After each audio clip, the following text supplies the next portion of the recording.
Magandang gabi po, mga kabigay. Welcome po sa ating Barangay Kapre. Ako po muli, si Boy Kapre. At isa na naman pong kwento na mula sa tunay na pangyayari ang ating ibabahagi. Pakinggan natin. Itago niyo na lamang po ako sa pangalang Judy. Nagsimula ang aking kwento nung aking pinagbubuntis ang aming bunsong anak na si Marie. Nang sa wakas ay makabili din kami ng aming sariling lupa sa probinsya ng Pampanga sa Kalulot, siyudad ng San Fernando. Ilang araw pa lamang kami na nakakalipat sa aming bagong bahay ay sinarupresa kami ng aking mga magulang sa biglaan nilang pagdalaw. Tandang-tanda ko pa. Araw iyon ng Biyernes. Tanghaling tapat nung sila'y dumating na siya ring oras ng aking pagsundo sa aming panganina anak sa paaralan. Dahil malapit lang naman ito, kung kaya't nilakad na lamang namin ni Mama ang pagpunta ron. Habang naglalakad at kalagitnaan ng aming pag-uusap ni Mama, napansin kong palingalinga si Mama sa likuran namin na tila balisa ito. Paglingon ko naman sa likuran, ay isang asong itim lamang ang naroroon. Magtatanong na sana ako kay Mama kung ano bang problema. Ngunit naunahan ako nito. Tinanong kung aso daw ba namin yun, ang asong itim na yun. Kung kaya't ang sinagot ko ay hindi.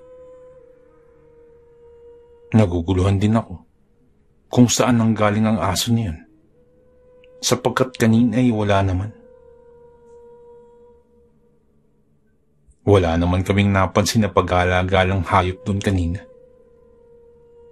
Ngunit inisip ko na lamang na baka sa damuhan ito lumusot. Nagulat ako nang bigla ang hawakan ni Mama ang aking braso at pinauna na ako maglakad. Sinabihan ako ni Mama na bilisan ko raw maglakad at babantayan niya raw ako sa likod.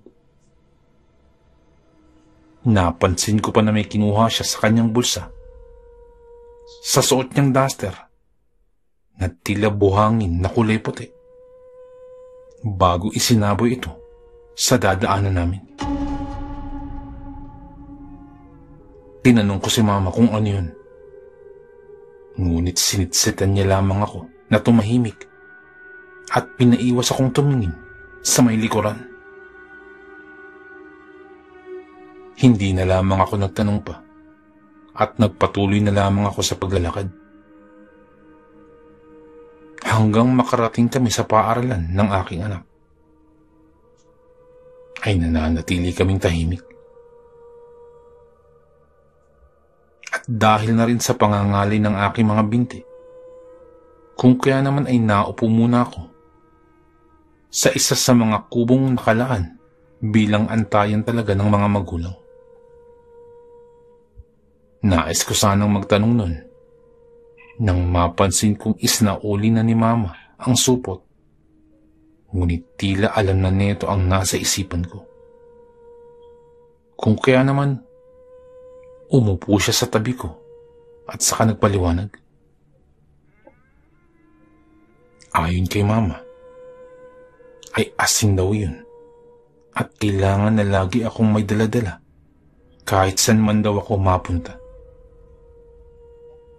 Tinanong ko si Mama kung para saan naman. Ngunit ang sabi niya lamang, hindi raw tunay na aso ang nakita namin kanina. Nais ko pang itanong kay Mama kung anong ibig sabihin niya nun. Dahil halatang aso naman talaga ang sumusunod sa amin kanina. Ngunit napansin kong hindi pa rin mapakali si Mama at palingalinga ito sa paligid. Sakto rin naman na nagring na ang bell ng paaralan. Hudyat na uwian na. Kung kaya't hinayaan ko na lamang. Dahil na rin sa labis na pananabik ni Mama upang salubungin ang kanyang apo, ay nauna na itong bumaba sa akin. Habang ako naman ay dahan-dahan ng bumababa ng kubo upang sundan siya. Ngunit bago pa man ako makalapit kay Mama at sa anak ko, nagulat na lamang ako ng may matandang babae ang humawak bigla sa kaliwang braso ko.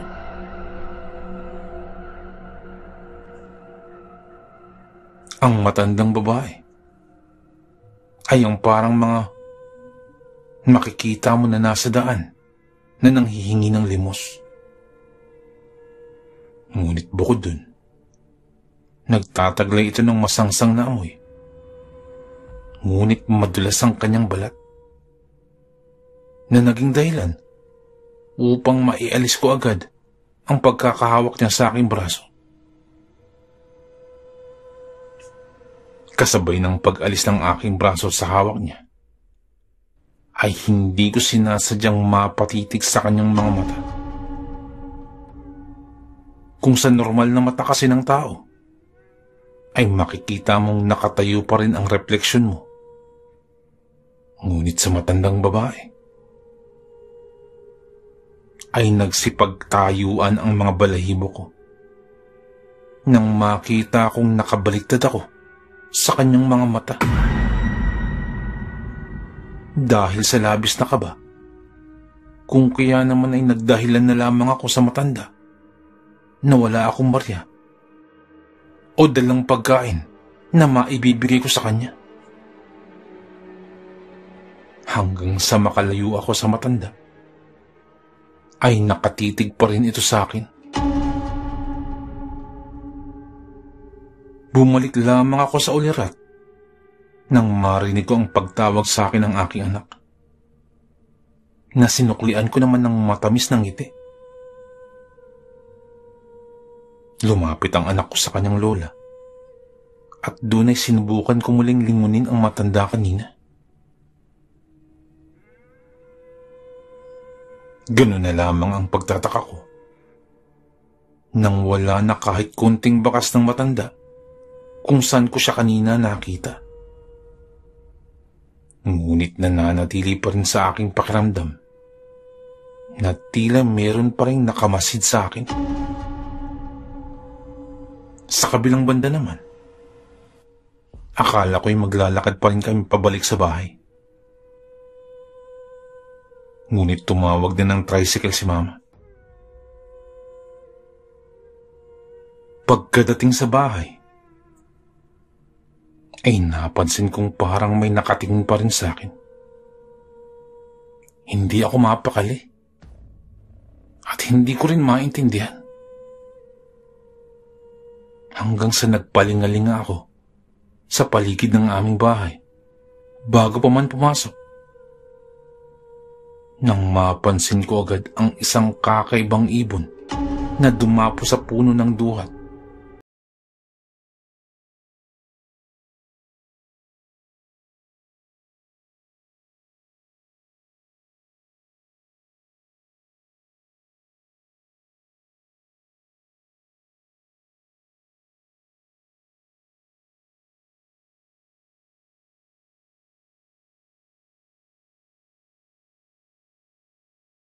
At hindi pang karaniwang may dumadapong ganyang klaseng ibon dito.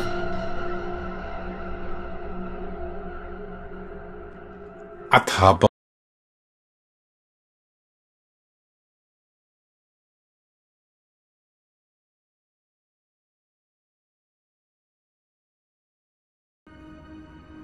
Napatingin ako kay Mama.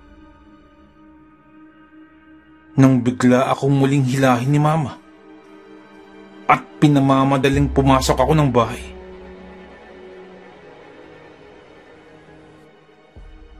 Nasisigurado ko na nakita din yun ni Mama. Kung kaya naman mabilis ko na lamang siyang sinunod.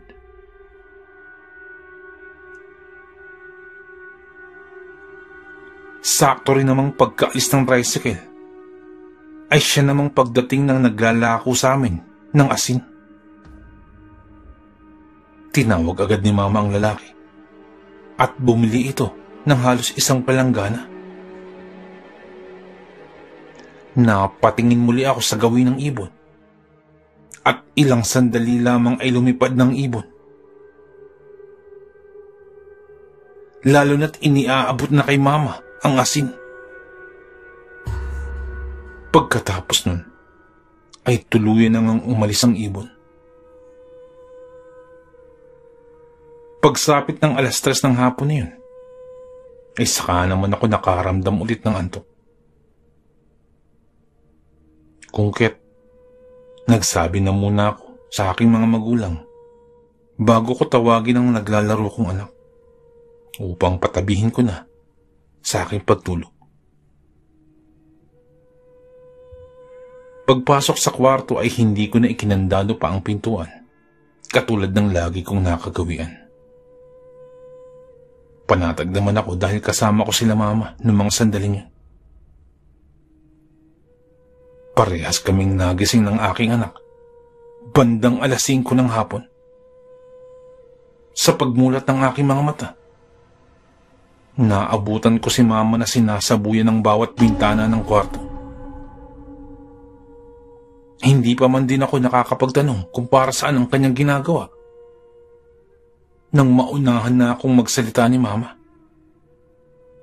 sabi niya pang taboy daw ito sa kanila at lagi raw ako magsasaboy ng asin sa bawat sulok ng bahay, lalong-lalo na sa kwarto.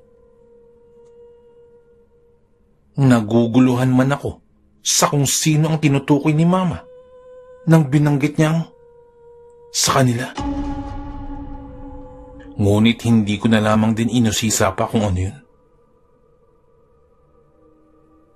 Paglabas namin ng kwarto, ay hinandaan naman ni Papa ng merienda, si Didi, ang aking anak. Napangiti ako ng mga sandaling yan nung makita ko yun. Namiss ko rin kasi ang pansit ni Papa, lalo na't ang mamantikang bersyon ng kanton ang niluto niya.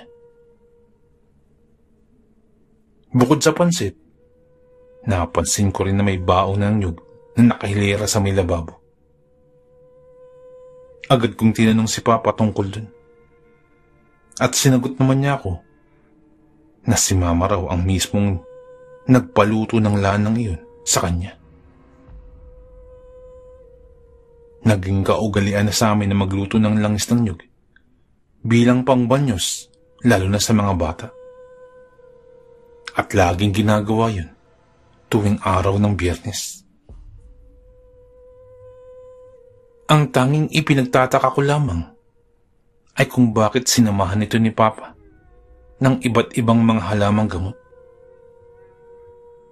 At dahil kanina pa ako nagugulmihanan sa kakaibang akto nila Mama at Papa, kung kaya naman ay muli akong nagtanong kay Papa kung bakit niya ito hinaluan ng halamang gamot.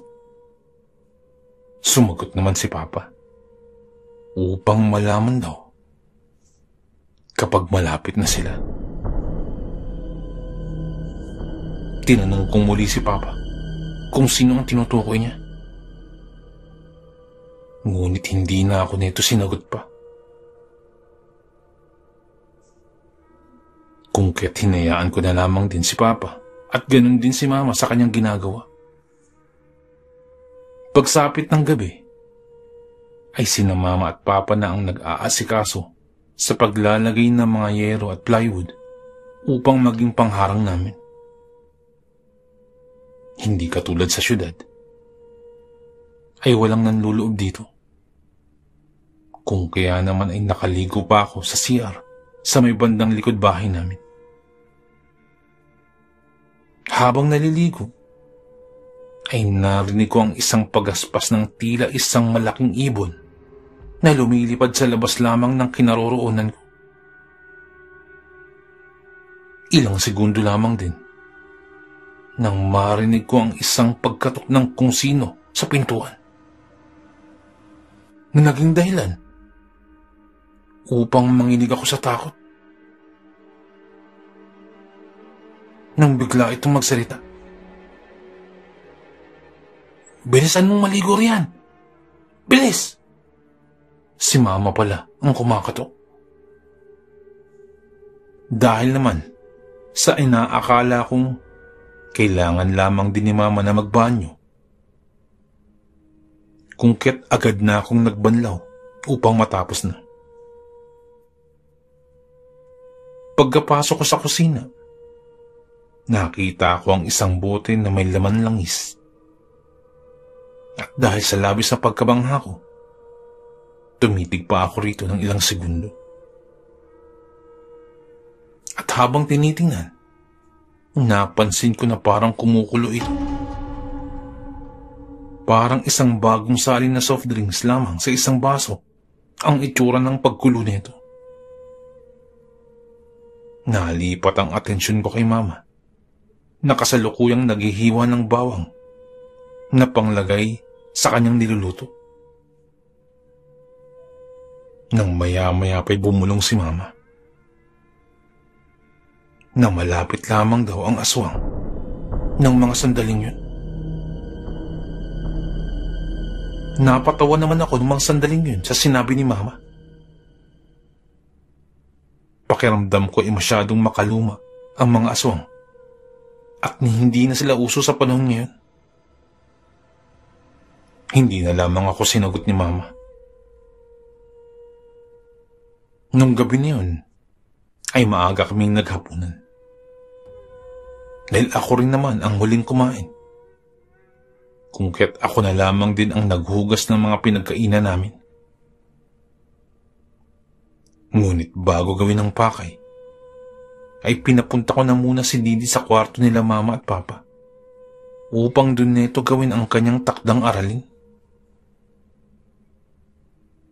At dahil tumigil rin naman sa pagkulo ang lana, kanina pa habang kumakain kami, kung kaya naman inilagay ko muna ang bote sa itaas ng cabinet na nasa may bandang uluhan ko. Ngunit hindi naman ito ganun kataasan. Nang babanlawan ko na sana ang mga nasabon ko, ay napansin ko na muling bumula ang lana.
Agad kong pinunasan ang mga nalusaw na asin sa mga parte kung saan namin yun isinaboy, upang hindi ito maging sanhi ng pagkalawang at amag.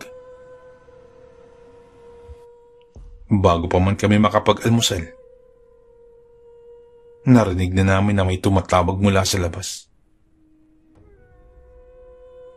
At dahil nasa labas pa rin si Papa, ay siya na ang tumingin kung sino yun. Maya-maya pa'y sumalubong sa akin ang ate ko kasama ang kanyang asawa at anak. Sila pala ang dumating. Tinanong ko ang mga ito kung bakit sila napapunta at kung may problema ba. Ngunit sinagot na lamang ni ate na gusto lamang ng kanyang anak na bumisita.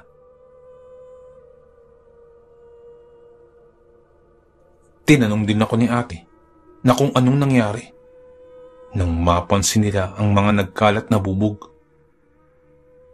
Ngunit hindi ko na lamang din yung sinagot pa at niyaya na lamang sila na pumasok sa loob ng mismong bahay. At habang pinapapasok si na ate, ay muli ay nakita ko ang matandang babae na nakita ko sa eskwela ni Didi kahapon. Nariyan ito sa labas.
Pagsapit ng gabi, ay napili nila ate na sa teres na lamang maglatag upang dun sila matulog.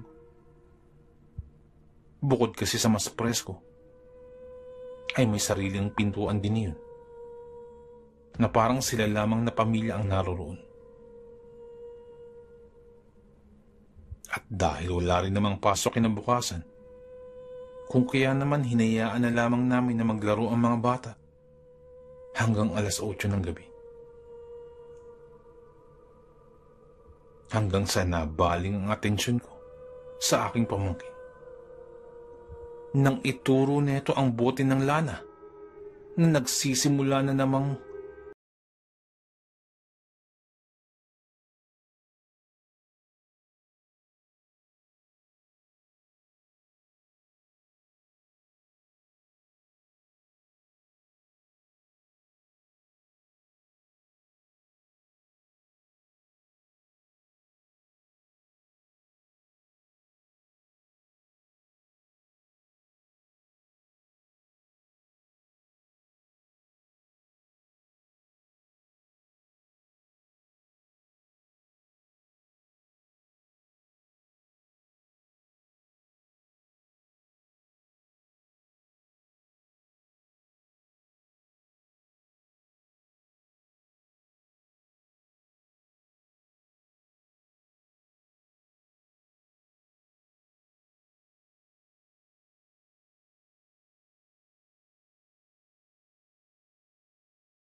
Nagyaya ang aking mga magulang na pumunta kaming lahat sa kanilang tirahan sa kabilang baryo.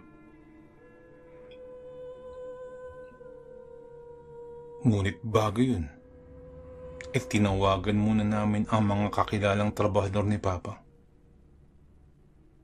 upang ipagawa ang butas na nagawa dun sa may bintana. Mga kakilala at kumpare naman ni Papa ang mga gumawa, kung kaya naman tiwala kami na walang mawawala sa bahay. Pagdating namin sa kabilang baryo, ay kinailangan pa namin mag-tricycle pa upang hindi na raw ako mapagod sa mahabang lakarin. Bumaba kami sa kalapit na talipapa. Mga 5 bahay ang layo mula sa bahay nila Mama. Upang mamili muna ng pagkain para sa aming pananghalian. Sila ate ay merienda ang binili, habang kami naman ni Didi ang namili ng karne. Lumapit kami ni Didi sa binatilyong nagtitinda at tinanong dito kung magkano ang kilo ng baboy. Sumagot naman ito na itatanong niya muna sa kanyang lola.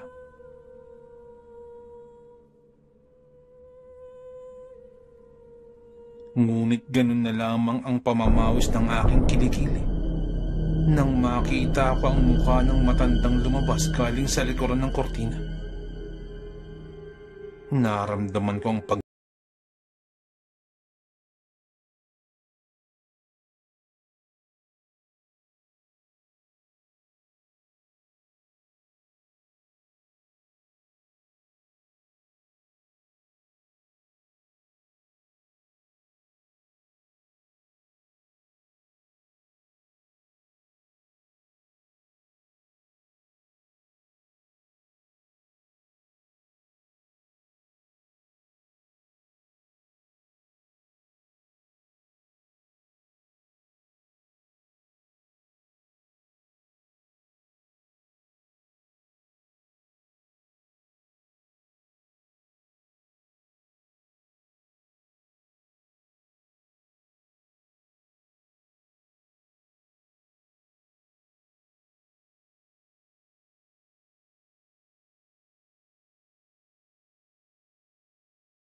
ang buhok ni Didi.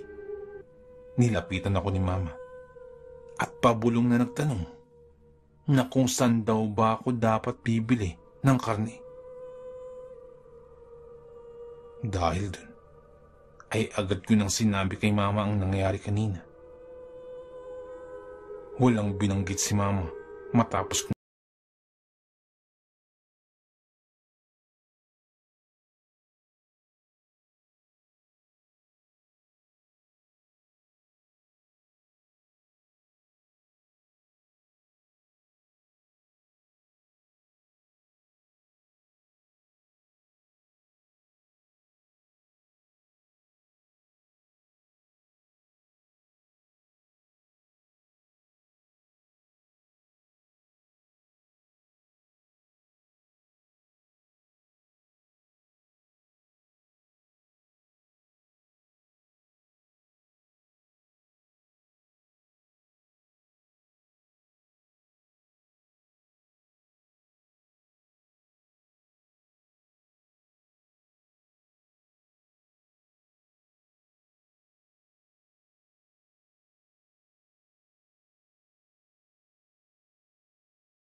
asin sa mga pintuan at bintana.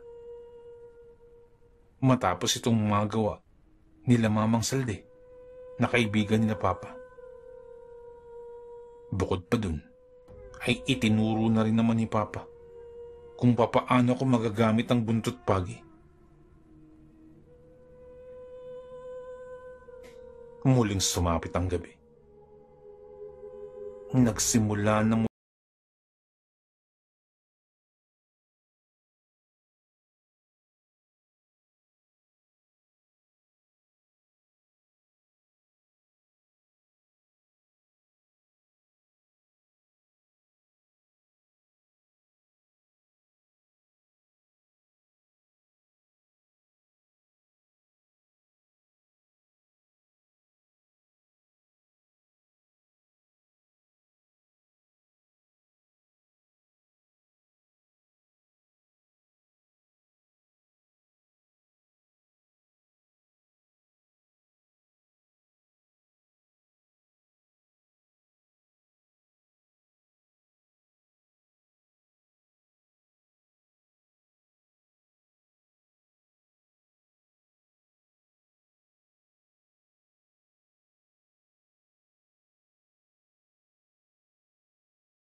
kahit paano. Bago ako manganak, ay umuwi na rin naman galing abroad ang aking asawa nang malaman nito ang nangyari. Kahit batid kong nawala na ang mga nakakakilabot na pangyayari, ay nananatili pa rin kaming handa at maingat sa lahat ng oras, magpasa hanggang ngayon.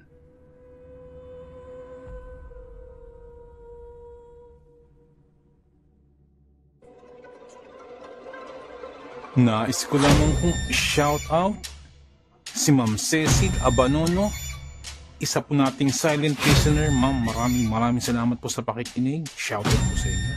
Shout out din po kay Sir Camelo Aroy. Sir, maraming salamat po. At kay Sir Adrian Ramos. Sir, shout out po. Maraming salamat po sa pakikinig. Nais ko lamang pong i-shout out ang Arnaiz family, Jan's family. Ang shoutout pong ito ay mula po kay Ma'am Elizabeth Arnaiz. Shoutout po sa inyo. Shoutout din po kay Sir Edwin Villena, dyan po sa may Alabang, Muntinlupa City. Shoutout po sa inyo. Shoutout din po kay Sir Julius Corpus at kay Sir Bong Layug ng Candelaria, Zambales. Shoutout po. Nais ko lamang po shoutout si Ma'am Janet Verga, dyan po sa may Qatar. At shoutout din po kay Sir Alex of Southern Mindanao, Creeping Spirit.